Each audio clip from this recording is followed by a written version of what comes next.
Allora, intanto sì, bisogna dire che esistono oggi degli schemi di certificazione che consentono di identificare un prodotto realizzato nel rispetto di una serie di parametri di sostenibilità.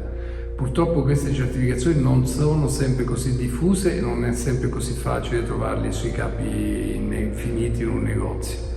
Un elemento a cui sicuramente un consumatore dovrebbe prestare attenzione è anche il costo, il prezzo di questo prodotto e porsi alcune domande quando questi prodotti sono venduti a prezzi estremamente bassi, che dovrebbero ripagare il materiale, le lavorazioni, il costo del lavoro che c'è dietro, la distribuzione, quindi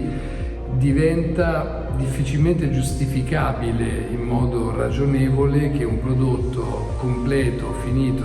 disponibile in un negozio, un paio di pantaloni possa costare 15 euro, 20 euro, se dobbiamo considerare tutti questi elementi che ci sono dietro. Quindi molto spesso dietro a un prezzo molto basso si nasconde il fatto che qualcuno ha dovuto comunque